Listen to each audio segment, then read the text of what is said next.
नमस्कार, मैं हूं संजय शर्मा। आप देख रहे हैं 4 PM न्यूज़ नेटवर्क। कुछ चीज़ें मैं गलत बोल देता हूं, बाद में मुझे लगता है मुझे नहीं बोलना चाहिए। ऐसे ही पिछले दिनों हुआ, शो में मैंने कह दिया कि पूरा चुनाव निकल गया, प्रधानमंत्री जी रोए नहीं एक बार। और फिर मुझे जब मैंने शो में कर लिया तो मुझे लगा यार मैं कैसी बात बोल के, प्रधानमंत्री जी इतनी इतनी उम्र वाले आदमी हैं, मैं उनके लिए ऐसा बोल रहा हूँ। नहीं रोए तो अच्छी बात है, नहीं रोना चाहिए। लेकिन गजब है प्रधानमंत्री। कल मैं टीवी देख रहा था, यूट्यूब देख रहे थे, उसमें इंटरव्यू देखा मैंने, प्रधानमंत्री जी रोने लगे। फिर मैंने अपना माथा ठोक लिया। मैंने कहा मैं तो कहते ना कि प्रधानमंत्री जी को नहीं पता, जब मेरे जैसा इंसान समझ रहा है कि चुनाव आएंगे आप रोएंगे, तो इस देश के बाकी लोग भी समझ गए होंगे कि चुनाव आ गए, प्रधानमंत्री जी अब रोएंगे। तो ये बार बार रोने का, गाड़ी के बीच में एम्बुलेंस आने का, ये सब जो प्रायोजित नाटक होते हैं, जनता समझ गई, तो फिर बार बार रिपीट क्यों कर रहे हैं। और प्रधानमंत्री जी क्या गजब का इंटरव्यू दे रहे थे। इंटरव्यू लेने वाले ने सवाल किया कि आपके घर की जो बत्तखें हैं, मुझे लग रहा है इनके मुंह से आवाज आ रही है अब की बार 400 पार। प्रधानमंत्री जी कदम आगे बढ़ गए और उन्होंने कहा कि आपने सुना नहीं, कभी रेल की पटरियों के बीच में जब आवाज आती है ना, गाड़ी चलती है, तो उसमें से आती है अब की बार 400 पार। बीच में 400 पार का नारा भूल गए थे। फिर पूरे देश में मजाक उड़ने लगी कि ये 400 पार क्यों नहीं कहते। और इसलिए 400 पार का नारा भूल गए थे क्योंकि इनके कई सांसदों ने, नेताओं ने कह दिया था 400 पार इसलिए चाहिए, संविधान बदलना है। राहुल गांधी ने कहा संविधान नहीं बदलना, आरक्षण खत्म करना है। 400 पार इन्हें इसलिए चाहिए ना, आरक्षण खत्म करना है। इनकी जान सूख गई, इन्होंने 400 पार कहना बंद कर दिया। तब फिर विपक्ष ने कहा देखो अब 400 पार नहीं कहते, इसका मतलब कि इनके मन में कुछ काला चोर था। तो प्रधानमंत्री फिर से 400 पार कहने लगे। बेचारे गजब विपक्ष की जाल में फंस गए हैं। तो अभय दुबे जी आए, तो मैंने अभय दुबे जी के संग ये सब बातें करी इंटरव्यू में। जाने माने पत्रकार हैं देश के, आप एबीपी चैनल पे रोज उनको बढ़िया बहस करते हुए देखते हैं। बहुत शानदार इंसान है, बहुत योग्य हैं। तो मैंने उनसे पूछा कि देश की राजनीति किस तरफ जा रही है और अभय दुबे जी ने आज क्यों कहा कि भाजपा 200 से नीचे रह सकती है। ये सब बातें इस इंटरव्यू में। आपसे अनुरोध है चैनल को ज्वाइन कीजिएगा, सब्सक्राइब करिएगा। चलते हैं अभय दुबे जी की। 4 PM न्यूज नेटवर्क में स्वागत है अभय दुबे जी आपका। सुबह से टीवी खोला, बल्कि कल से खोला, जितने चैनल बदल बदल के देखे, सब पे महामानव जी अवतरित थे। मतलब देवताओं के देवता हमारे माननीय प्रधानमंत्री जी, और सब जगह उनकी चरण वंदना, आरती का, नामांकन का। चुनाव के समय में ये सब चीजें, प्रधानमंत्री का दिन भर टीवी चैनलों पे आना, एक तरफा, मतलब कांग्रेस की कोई बात ही नहीं टीवी चैनलों पर। क्या ये उचित है? मतलब चुनाव की दृष्टि से उचित है, मीडिया की दृष्टि से उचित है, नैतिकता की दृष्टि से उचित है? और नहीं है उचित है तो ये कब तक चलता रहेगा? इतना महिमा मंडन गोदी मीडिया कब तक करती रहेगी? देखिए, पहले तो मैं चाहता हूं कि इस मामले में तकनीकी स्थिति क्या है उसको साफ कर दिया जाए। मैं पहले भी इसको 4 PM पे साफ कर चुका हूं। जो भी प्रधानमंत्री होता है, चाहे वो नरेंद्र मोदी हो या इंदिरा गांधी हो, इंद्र कुमार गुजराल हो या पीवी नरसिंह राव हो या देवगौड़ा साहब हो, जो भी प्रधानमंत्री हो, जब चुनाव होता है तो जब वो प्रचार करता है तो उसे दूसरे लोगों के मुकाबले कुछ विशेष सुविधाएं प्राप्त होती हैं। लेकिन वो पूरे भारत का और भारत सरकार की नुमाइंदगी नहीं कर रहा होता है।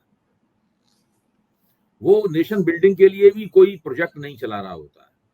वो किसी सरकारी कार्यक्रम का भी उद्घाटन नहीं कर रहा होता है।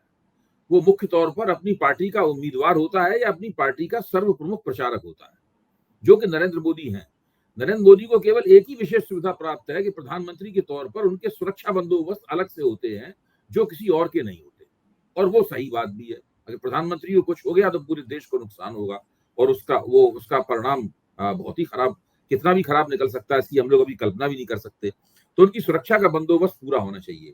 इसके अलावा जो कुछ भी हो रहा है वो सारा का सारा नियोजित एवं प्रायोजित है, और उसमें मीडिया भी पूरी शिद्दत से उसके अंदर भागीदारी कर रहा है। अगर रोड शो 2 घंटे चलेगा तो मीडिया उसे 2 घंटे दिखाएगा, रोड शो 2.5 घंटे चलेगा तो मीडिया उसे 2.5 घंटे दिखाएगा। भारतीय जनता पार्टी के प्रवक्ताओं से भी आगे बढ़कर एकदम विरुदावली गाने के अंदाज में, चारणों और भाटों के अंदाज में जो टीवी चैनलों के रिपोर्टर हैं वो उसको रिपोर्ट कर रहे हैं। सब लोग जानते हैं कि रोड शो में किस तरह से भीड़ जुटाई जाती है, किस तरह पहले से तैयारियां की जाती है। उसमें कुछ भी स्पॉन्टेनियस नहीं होता। रोड शो में कुछ भी स्वतः ऐसा नहीं है कि नेता रोड पे आया और जनता उत्साह में उसके लिए निकल पड़ी। भाई, लोगों के पास झोले भर भर के फूल होते हैं, तरह तरह की लोग पोशाकें पहने होते हैं, सब कुछ मतलब जो है वो प्रायोजित होता है। और किसी भी पार्टी का रोड शो, मैं ये नहीं मानता हूँ केवल भाजपा का ही रोड शो में होता है, सब जगह आजकल रैलियां कैसे की जाती हैं उनकी एक टेक्नोलॉजी है, रोड शो कैसे किए जाते हैं उनकी एक टेक्नोलॉजी है, सब कुछ सब नियोजित और प्रायोजित होता है। ऐसे में अगर आप एक पार्टी और एक नेता, भले ही वो सत्तारूढ़ पार्टी हो, उसके रोड शो को 2-2, 3-3 घंटे दिखाएंगे तो वो आपकी निष्पक्षता के ऊपर एक बहुत बड़ा सवालिया निशान है। सवालिया निशान ही नहीं है, इसका सीधा मतलब है कि आपने निष्पक्षता का जो आवरण भी था वो भी तार-तार कर दिया है। यही कारण है कि आज जो इलेक्ट्रॉनिक मीडिया है उससे बहुत सारी ऑडियंस, बहुत सारे दर्शक वर्ग टूट कर सोशल मीडिया पे जा रहे हैं, क्योंकि वहां पे उन्हें इस प्रकार की चाटुकारिता नहीं दिखाई पड़ती। ये तो देखिए असाधारण, इस वक्त मीडिया जो है वो असाधारण चाटुकारिता का प्रदर्शन कर रहा है, और ये प्रदर्शन नरेंद्र मोदी के इंटरव्यूज में भी दिखाई पड़ता है। मैं इन दोनों चीजों को जोड़ के देखता हूँ।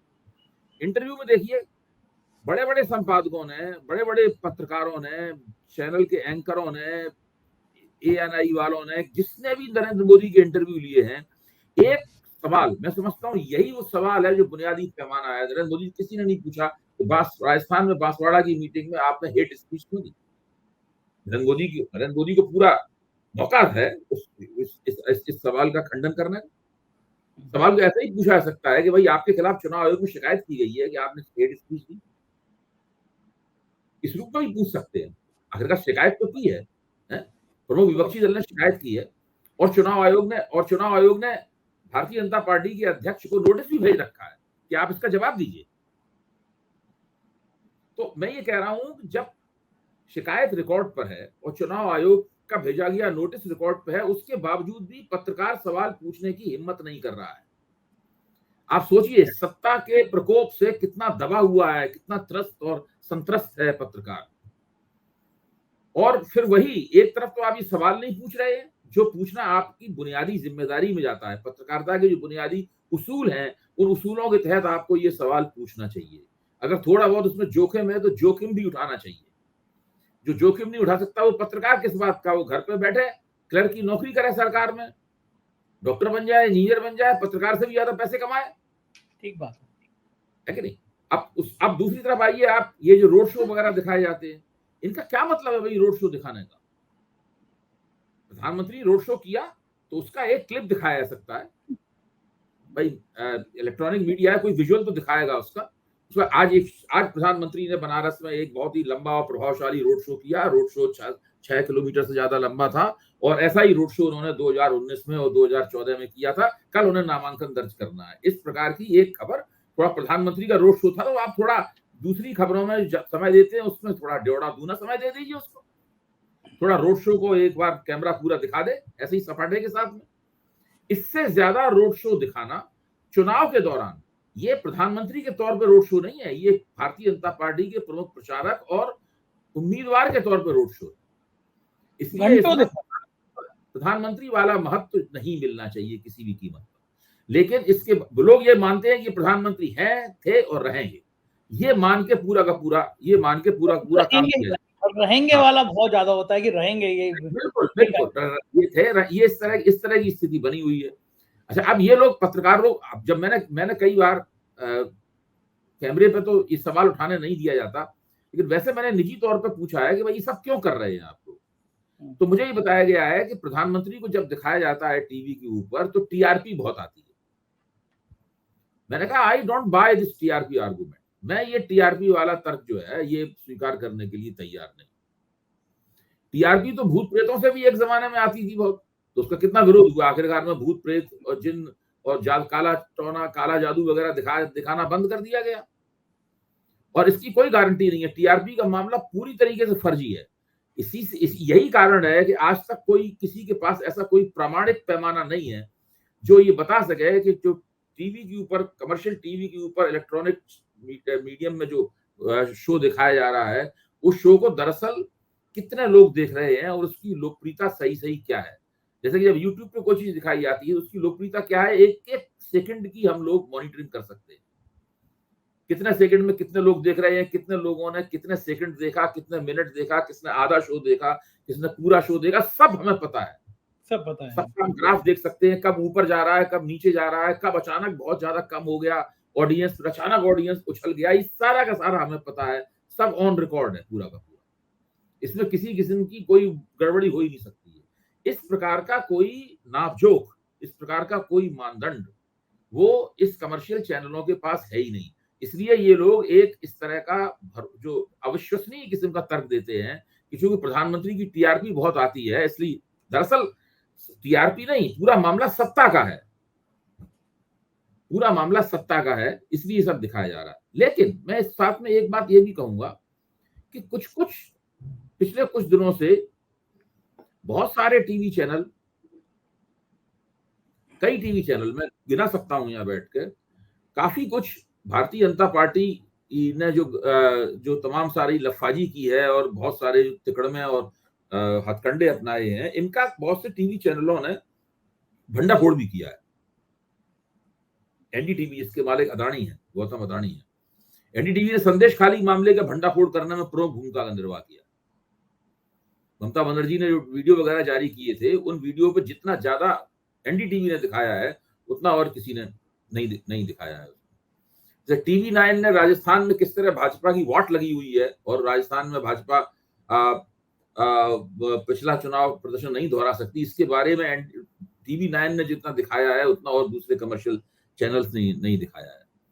जैसे कि जी टीवी ने प्रधानमंत्री और अमित शाह के आपने आदेश दिया था कि भाई इनके भाषणों को पूरा का पूरा न काटा जाए। तो ये कुछ ना कुछ तो यहीं कहीं पावर शिफ्ट हुआ। एल्विन टॉफलर की ये किताब नहीं है पावर शिफ्ट, तो वैसा ही पावर शिफ्ट जो है ना वो यहाँ पे होते हुए दिखाई पड़ता है। आपने कहा कि टीवी चैनलों का मानना है कि टीआरपी बहुत आती है प्रधानमंत्री के से, यानी प्रधानमंत्री को देखते बहुत हैं। एक साइट है, मैं दर्शकों को भी पहले भी बता चुका हूं, उसका नाम है social blade, SOCIALBLADE, social blade. प्रधानमंत्री जी ने भी अपना यूट्यूब चैनल बनाया, जैसे मैंने बनाया या किसी और ने बनाया, ऐसी प्रधानमंत्री जी का भी है। और मेरी कोई तुलना नहीं है प्रधानमंत्री जी से, कहाँ राजा वो जो कहा गंगू तेली से भी नीचे वाला गंगू तेली, मेरी तो कोई औकात तिनके बराबर भी नहीं है, चीटी के बराबर भी नहीं है। तो दर्शक सोशल ब्लेड में जाके देखिए प्रधानमंत्री मोदी जी का यूट्यूब और 4 PM का यूट्यूब। अबे जी 5 गुना ज्यादा व्यूअरशिप हमारी है प्रधानमंत्री मोदी जी से। का मतलब कि जो मन की बात आता था और मन की बात में भी कहने लगा कि भैया फोटो भेजो देखते हुए, क्योंकि मन की बात भी लोगों ने देखना बंद कर दी थी, सुनना बंद कर दी थी।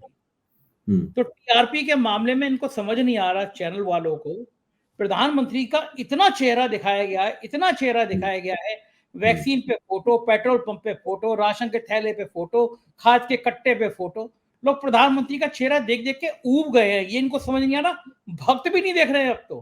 तो आप दूसरी लाइन कह रहे हैं कि सत्ता की मजबूरी है कि हिरेन जोशी जी फोन करते होंगे, डांटते होंगे कि भैया विज्ञापन नहीं चाहिए, करोड़ों रुपए की डील नहीं चाहिए, तो ये तो मैं मजबूरी हो सकता हूँ। दूसरी बात मैं बड़े विनम्रता से कह रहा हूँ, कोई बुरा ना माने कोई भक्त इस बात का, मैंने अभी 5-6 दिन पहले कहा, और मैं मतलब फिर मैं माफी के संग कह रहा हूँ ये बात, लेकिन मैंने कहा मैंने कहा अपने एक शो में कि मैं बड़ा हैरान हूँ, पूरा चुनाव निकला जा रहा है, प्रधानमंत्री जी रोए नहीं है एक बार भी। मेरे को समझ में नहीं आ रहा प्रधानमंत्री जी रोए क्यों नहीं। आज रो दिए।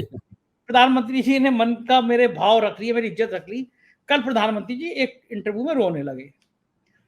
क्या अबे दुबे जी, जब मैं कह रहा हूं, मतलब मेरे जैसे कितने लोग होंगे जिनको पता होगा कि प्रधानमंत्री रोएंगे। अब ये कोई फिल्म है क्या, ये कोई ड्रामा है कि प्रधानमंत्री रो रहे हैं और देश समझ नहीं पाएगा क्यों रोते हैं हमारे प्रधानमंत्री इतना, और चुनाव भी नहीं। एक तो क्या है कि जब नरेंद्र मोदी हारेंगे तो उसके हम लोग खोजेंगे उसके कारण क्या क्या है, कोई किन कारणों की वजह से हारे, जाहिर है जीतेंगे तब भी हम लोग खोजेंगे भाई किन कारणों से जीते, जिस तरह हारेंगे तब भी हम लोग सोचेंगे किन कारणों से हारे। तो जब उन कारणों में एक बहुत बड़ा कारण होगा उन लोगों का जो कि प्रधानमंत्री को भगवान का, ईश्वर का अवतार कहते हैं, विष्णु का अवतार कहते हैं, और हमेशा कहते रहते हैं कि उनके पक्ष में एक साइलेंट वेव चल रही है। हमेशा कहते हैं कि अगर कोई जनता किसी की बात मानती है तो केवल नरेंद्र मोदी की मानती है, अगर किसी की साख है तो नरेंद्र मोदी की साख है। अगर एक ही बात को दो लोग कहेंगे तो नरेंद्र मोदी जो कही जाएगी उस बात को माना जाएगा, दूसरा आदमी अगर उस बात को कह रहा है तो उस बात को नहीं माना जाएगा। इस प्रकार का एक मिथक, इस प्रकार की एक माइथोलॉजी गढ़ी गई है जिसमें मीडिया पूरी तरीके से भाग लेता है। और खास बात यह है कि नरेंद्र मोदी को भी इस माइथोलॉजी पे यकीन होगी। झूठ एक ऐसी चीज है, जब आप बहुत बार बोलते हैं तो कुछ देर बाद आपको भी सच लगने लगता है। शुरू में तो आप 100-200 बार तो आप झूठ बोलते हैं सोच के कि मैं झूठ बोल रहा हूँ, फिर 110वीं बार आप सोचते हैं झूठ नहीं बोल रहा हूं, मैं सच बोल रहा हूं, क्योंकि लोग उस पर यकीन कर रहे हैं आपकी निगाह में या आपके सलाहकारों की निगाह में झूठ बोल रहे हैं। तो झूठ खुद आपके लिए भी सच हो जाता है और आप उसी सच के बनाए, उसी झूठ के बनाए हुए बुलबुले में रहना शुरू कर देते हैं, उसी को सच मानने लगते हैं और पूरी तरीके से हकीकत से कट जाते हैं, यथार्थ विमुख हो जाते हैं आप पूरी तरीके से। ये एक ऐसी स्थिति है। मुझे लगता है कि इस वक्त नरेंद्र मोदी, उनके सलाहकार अमित शाह वगैरह सब इसी प्रकार के झूठ के बुलबुले में रह रहे हैं। मैं ये मानता हूं कि पिछले 10 साल में ऐसे कई वर्ष थे, खासतौर से शुरुआत के, जब मुझे लगता था कि इन लोगों की राजनीतिक यथार्थ पर बड़ी जबरदस्त पकड़ है। मतलब सब बिल्कुल, इसीलिए इनकी रणनीतियां सही बैठती हैं, इसीलिए जो पेशबंदी करते हैं उसके लाभ होते हैं। इनसे कोई गलती भी होती है तो उस गलती के नुकसानों को ये लोग कम कर लेते हैं। बड़े होशियार लोग, मैं मानता रहा हूं। लेकिन इस लोकसभा चुनाव में कम से कम मुझे नहीं लग रहा है कि वो प्रतिभा ये लोग दिखा पा रहे हैं, वो होशियारी ये लोग दिखा पा रहे हैं। मैं ये भी कह रहा हूं, मैं तारीफ कर रहा हूं, इतने दिनों तक होशियारी कायम रखना, इतने दिनों तक अपनी लोकप्रियता कायम रखना अपने प्रभाव क्षेत्र में, 10 साल बहुत लंबी अवधि होती है। लेकिन वास्तव में 10 साल में आदमी सफल होते होते भी थक जाता है, इसलिए वो विफल होने लगता है और विफलता को ही सफलता मानने लगता है। तो इस प्रकार की स्थिति से ये लोग गुजर रहे हैं, ऐसा मुझे लगने लगा है। अच्छा, सवाल भी कितने बढ़िया थे। एक इंडिया टीवी पे पत्रकार है, वो इंटरव्यू कर रहे थे कि आपके घर से जो बत्तखें आ रही हैं, इन बत्तखों की आवाज आ रही है अब की बार 400 पार। मोदी जी कह रहे ध्यान से सुनिए, ट्रेन चलती है तो ट्रेन की पटरियों पे अगर आप सुनेंगे तो पटरियां भी कह रही हैं अब की बार 400 पार। ये देश का प्रधानमंत्री बोल रहा है कि बत्तखें कह रही हैं अब की बार 400 पार, ट्रेन जो चल रही है उस ट्रेन से भी आ रही है अब की बार 400 पार। और ये 400 पार का नारा कई दिनों बाद इसलिए कहा क्योंकि सब चर्चा करने लगे थे कि 400 पार का नारा इसलिए नहीं बोल रहे हैं क्योंकि संविधान बदलने की बात, आरक्षण खत्म करने की वाली बात ये लोगों तक पहुंच गई। तो इनको लगा होगा कि अब अगर हम नहीं बोले तो ये सच मान लिया जाएगा कि हाँ इसीलिए नहीं बोल रहे हैं। तो फिर बत्तखें भी बोलने लगी, ट्रेन भी बोलने लगी कि अब की बार 400 पार। ये नाटक क्या होता है वैजी पढ़े लिखे? देखिए, महंगाई और बेरोजगारी के मुद्दे तो बड़े स्वाभाविक से मुद्दे हैं। वो ऐसे मुद्दे हैं जो कि देश की अर्थव्यवस्था का जो पतन हुआ है, जो बिखराव हुआ है, वो उसका परिणाम है। पिछले 10 साल में मोदी जी ने जिस तरीके से अमेरिका और IMF और विश्व बैंक और विश्व व्यापार संगठन के कहने पर अर्थव्यवस्था चलाई है, उससे अर्थव्यवस्था की क्षमताएं समाप्त हो गई रोजगार देने की। मोदी जी चाहे तब भी रोजगार नहीं दे सकते, मतलब हालात ही उन्होंने ऐसे कर दिए हैं और इस हालात के वो जिम्मेदार हैं। 10 साल बहुत बड़ी, आप कांग्रेस के दरवाजे भी ठीकरा नहीं खोल सकते। इसी तरह आपके पास, आपने जिस तरह की नीतियां अपनाई हैं, उस नीतियों के कारण महंगाई पर नियंत्रण करने की क्षमता सरकार की समाप्त हो गई। अच्छा, ये लगातार आप बढ़ता जा रहा है, तो ये तो स्वाभाविक मुद्दा है जिसका सामना सरकार को करना पड़ता है। लेकिन तीसरा मुद्दा, इसको कहते हैं कि संविधान बदल लेंगे अगर इनको बड़ा बहुमत प्राप्त हो गया। अगर भाजपा को 370 और NDA को 400 सीटें मिल गई तो ये संविधान बदल लेंगे। मैं ये कहूंगा कि इस मुद्दे को वोटरों की समझ और दिमाग तक ले जाने में दो बातों ने भूमिका निभाई है। एक तो भाजपा और संघ के उन मूर्ख लोगों ने जिन्होंने शुरू में ये सब बातें कही, उनमें अनंत हेगड़े हैं और इसी तरह के और भी लोग हैं जिन्होंने ये सब बातें कही कि आपकी बार जैसी प्रधानमंत्री को 400 सीटें मिली हम संविधान बदल देंगे। वहां से विपक्ष ने इसको पकड़ा, ये भाजपा ने मुद्दा उन्हें थमाया है। उसके बाद में राहुल गांधी और विपक्ष इन मुद्दे को ले उड़ा। और जिस तरह राहुल गांधी ने अपनी सभाओं में हाथ में संविधान पकड़ के, लाल कवर वाला संविधान पकड़ के, जो उन्होंने, देखिए उत्तर प्रदेश में राहुल गांधी उस संविधान वाला जो भाषण दे रहे थे, उस भाषण को मैंने ध्यान से सुना और संयोग से टीवी चैनलों ने भी उसको बहुत देर चलाया, उस भाषण को। मैं समझता हूं कि वो बहुत ही प्रभावशाली भाषण है राहुल गांधी का।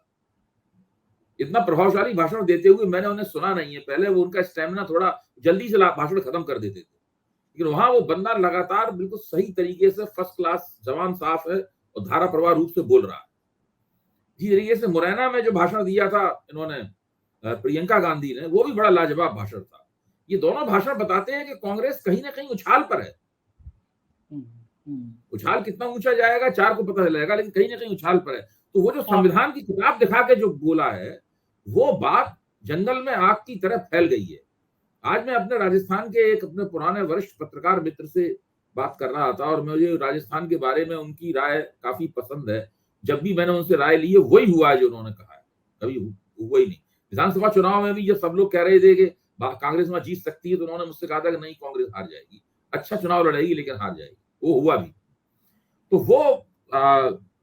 वो भी कह रहे थे कि महंगाई और बेरोजगारी के बाद में जो संविधान बदलने वाला मामला है, उसने राजस्थान के मीणाओं को, राजस्थान के जाटों को, राजस्थान के दलितों को कांग्रेस की तरफ कर दिया है। असर पड़ा है। अच्छा, मैं अगर इसी राजनीति पे आऊं तो राजस्थान में जो फीडबैक आ रहा है, वो सब लोग कह रहे हैं कि 8-10 सीटें वहां कांग्रेस जीतने की स्थिति में आ गई है। क्या आप सहमत हैं इस बात से?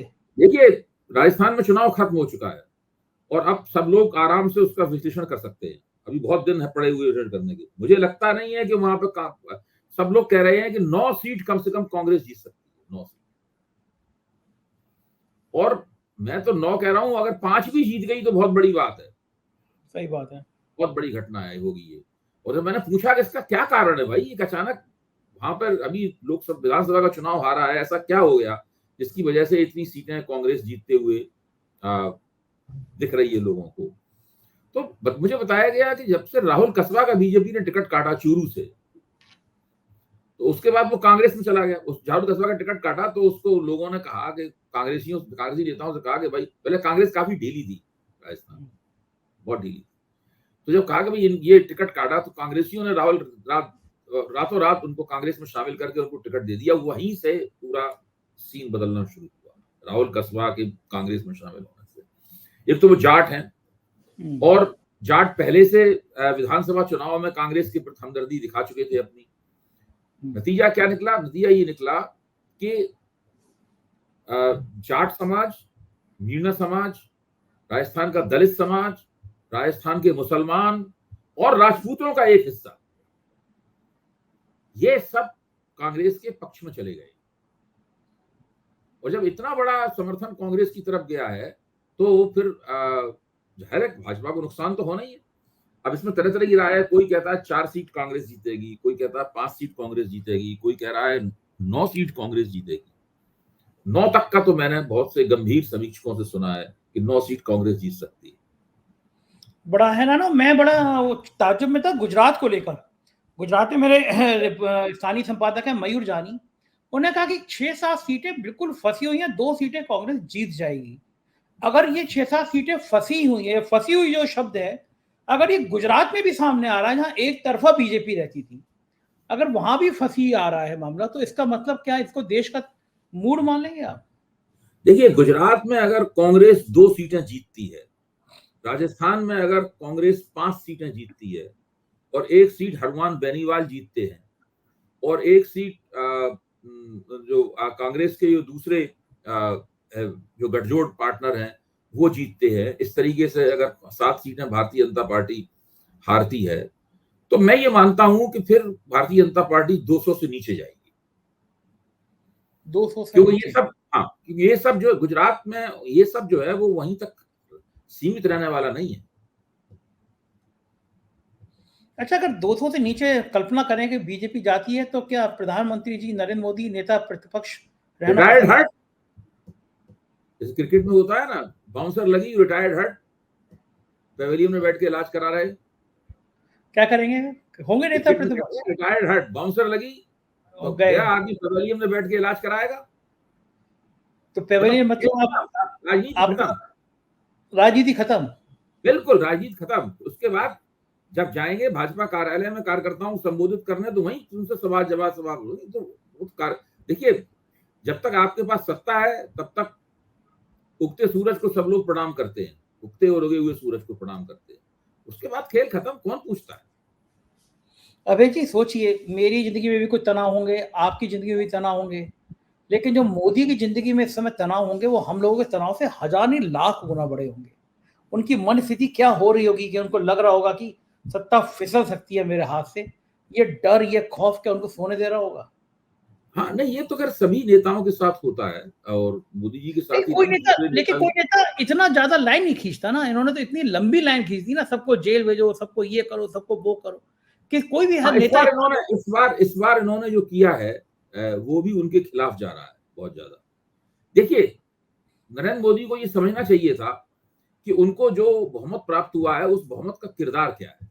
वो बहुमत जो है भौगोलिक रूप से एक सीमित बहुमत है, ज्योग्राफिकली बहुत लिमिटेड मेजोरिटी है, और उस ज्योग्राफी में, उस भौगोलिक दायरे में वो मेजोरिटी कभी भी आपकी घट सकती है। अब मैं ऐसा बताइए कि मान लो राजस्थान में जितनी सीटें हैं, कितनी राजस्थान में कितनी सीटें हैं? राजस्थान में 25 है सीटें, जो भी हाँ, मैं नंबर संख्या में गड़बड़ कर देता हूं। हाँ, अगर मान लीजिए भारतीय जनता पार्टी उसमें से 20 सीटें जीतती है, तो कोई भी कहेगा बहुत शानदार चुनाव लड़ा भाई, 2 बार से पूरी पूरी सीटें जीत रहे थे, इस बार भी 20 सीटें जीत ली। कौन कहेगा कितना कि कोई खराब नतीजा है? 100 में 95 नंबर प्राप्त करना, 100 में 90 नंबर प्राप्त करना कोई खराब नतीजा है? लेकिन ये लोग उनके पूरा बहुमत का किरदार ही ऐसा था कि 1% नंबर की कटौती नहीं झेल सकते ये। सही बात है। अगर उनका बहुमत सारे देश में बिखरा हुआ होता, जैसे कांग्रेस का होता था एक जमाने में, तब फिर बात अलग होती। अब बहुत लोगों को ध्यान नहीं है, लद्दाख में ये सीट 100% हार रहे हैं, हमसे लिख के ले लीजिए बॉन्ड पे आप। पंजाब में 2 सीटें इन्होंने जीती थी, 100% हार रहे हैं। गांव गांव में इतना गुस्सा है, बीजेपी वाले घुसते हैं तो लोग भगा देते हैं। मतलब पंजाब में किसान आंदोलन की वजह से बहुत गुस्सा है। आपकी 3 सीटें ही कम हो गई हैं, अब 3 सीटें आप कहां से प्राप्त करेंगे वापस? चंडीगढ़ की सीट हार सकते हैं, 4 सीटें कम हो गई। अब आप कहां से ये 4 सीटों की भरपाई कहां से होगी? कहीं से नहीं हो सकती, है नहीं कोई मतलब ना, छोटे क्योंकि छोटे आपको जो बहुमत प्राप्त हुआ है उसका भौगोलिक दायरा एक सीमित भौगोलिक दायरा है। मान लीजिए पिछली बार उन्होंने कन्नौज सीट बहुत कम बहुमत से जीत ली थी, क्योंकि शिवपाल सिंह ने वोट काट लिए थे, 12,000 वोट, 12,000 वोट। हाँ, और दूसरे फिरोजाबाद में जो अक्षय यादव है, रामगोपाल जी के सुपुत्र, उनके वोट शिवपाल सिंह ने काट लिए थे, तो वो हार गए थे। अच्छा, इस बार शिवपाल सिंह तो खुद ही है वहां पे, साथ में खड़े हुए हैं, तो ये सीटें जीतनी है। अब इन 2 सीटों की भरपाई कहां से होगी? अच्छा, उत्तर प्रदेश में इतना क्यों बिगड़ गया मामला? आपको क्या लगता है? यहाँ पे ये इतना कॉन्फिडेंट थे कि हम 75 ले आएंगे, 72 लेंगे, वहां यहाँ इतना मामला क्यों? देखिए, इसीलिए मैं कहता हूं कि इस चुनाव में कुछ अप्रत्याशित घटित हो रहा है। अगर आप मुझसे चुनाव प्रचार के 1 महीने पहले ये सवाल पूछते तो मैं कहता नहीं, उत्तर प्रदेश में भाजपा बहुत मजबूत है। मैं कहता ही था, आपसे कहता था उत्तर प्रदेश में भाजपा बहुत मजबूत है, हमेशा कहता था भाजपा बहुत मजबूत है। अच्छा, अब मैं फिर कह रहा हूं, उत्तर प्रदेश में 80 सीटें हैं, अगर भारतीय जनता पार्टी 50 सीटें जीतती है मान लीजिए, तो क्या ये खराब नतीजा है? सही बात है, 80 में 50 तो बढ़िया ही है, लेकिन बीजेपी के लिए बहुत। कल्याण सिंह अपने शिखर पे थे तो 50, 51, 55 सीटें जीतते थे वहां पे। ठीक बात है? लेकिन भाजपा इतना अच्छा नतीजा भी अफोर्ड नहीं कर सकती। 50 जीतने का मतलब कि दिल्ली में तो 100% सरकार ना बनना। हाँ, मैं वही कह रहा हूं। मेरा कहना है कि इनका जो बहुमत है, इसको लोग तथाकथित रूप से प्रचंड बहुमत, यानी क्या क्या अंडशंड बोलते थे उसके बारे में, वो कभी भी प्रचंड बहुमत नहीं था, वो स्पष्ट बहुमत था। वो जो बोलते थे है, वो स्थिति ये थी कि उस मोदी जी ने ये नहीं समझा कि उनके बहुमत की जड़ें कितनी कमजोर हैं। इसलिए वो उन्होंने इतने कमजोर बहुमत से उन्होंने 100 नहीं 200 सत्ता का 200% उपभोग करना शुरू किया। तानाशाही वाला भाव आ गया। हाँ, बिल्कुल, सत्ता का 200% उपभोग करना शुरू किया, और नतीजा क्या निकला आप देख लीजिए। न मोदी जी को उम्मीद थी, न मोदी जी के हमारे ऐसे आलोचकों को उम्मीद थी कि ऐसा होगा। हाँ, हड़बड़ाए मोदी, मोदी कर रखे थे हर चीज के लिए, ये इंतजाम नहीं किया था इससे निपटने के लिए। मोदी जी इतना हड़बड़ा गए कि वो अंबानी अडानी का नाम लेने लगे। इससे बड़ी हड़बड़ाहट क्या हो सकती है? इससे बड़ी ये तो उसमें तो मुझे भी ताज्जुब हुआ था। देखिए, अगले दिन उन्होंने बंद कर दिया लेना, अब कोई बीजेपी वाला भूल से भी उनका नाम नहीं लेता है। अरे काम कर गए अभय जी, मेरा ही अच्छा खासा नुकसान हो गया। इन्होंने अंबानी अडानी का नाम लिया, अगले दिन पूरा शेयर मार्केट नीचे आ गया।